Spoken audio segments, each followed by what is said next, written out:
Hi everybody. We are back. Well, I don't know if you could ever say there's such a thing as normal Abbey daily life, but we finished our 3-month retreat yesterday with a wonderful celebration. And so today I think the community, the general feeling is this wonderful mind of rejoicing. I don't think there's anybody in the Abbey community who lives here, our friends and supporters that have been in touch with us this winter, that have practiced the retreat from afar, that support us. There's a feeling of joy and gratitude for what we have, and a sense of how fortunate we are. We've had some wonderful teachings by Guy Newland. He was here for a number of days teaching on the philosophical tenets. And then we had a sharing of the Bhikshuni Sangha here at the Abbey on their experiences of ordaining in celebration of Venerable Chudrin's 35th anniversary for ordained life. She's been ordained as a monastic for 35 years. So we celebrated that by talking about the Sangha here. And then we had a wonderful puja, and where we celebrated the end of the retreat.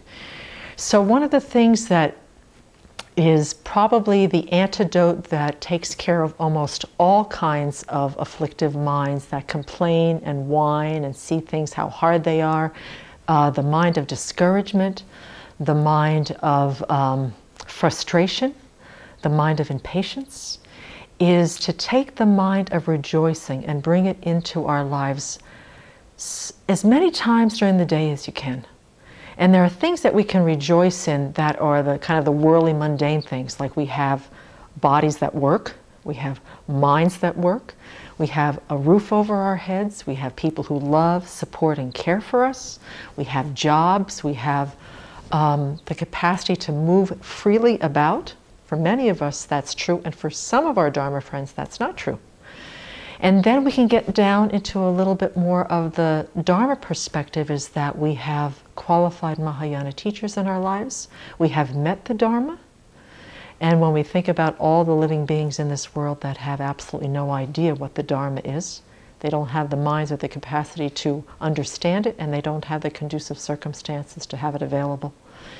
So rejoicing, at least in my experience, is that when I get hunkered down into feeling poor me, is that it's like I go to the medicine chest of my Dharma tools, and I go in there, and it's in this beautiful clear bottle. And what I do is I take the cap off, and just the essence of rejoicing. It's got a smell of spring air. It has the smell of the most fragrant flower that you may have in your life.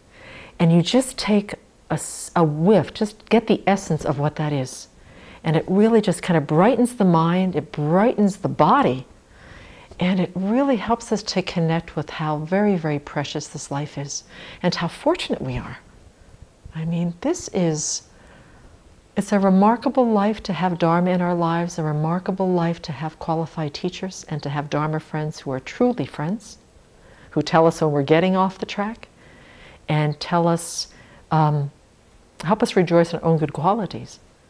And so for today, as much as you can, if you're at your kind of sneaking in during your lunch break at work, or if you're at home with your kids, or you're on the road, in a hotel somewhere and you've got your laptop, wherever you are, is to take a moment and just say, what do I have to rejoice in my life? And it can be something very simple, and it can be something really quite deep and quite extraordinary that's going on for you. So keep that in your medicine chest. And I can pretty much guarantee that for the most part your day will be balanced. It may not be ecstatic, it may not be off the chart as far as happiness goes, but it'll keep you balanced, and it'll keep you really connected to the things that are important in your life.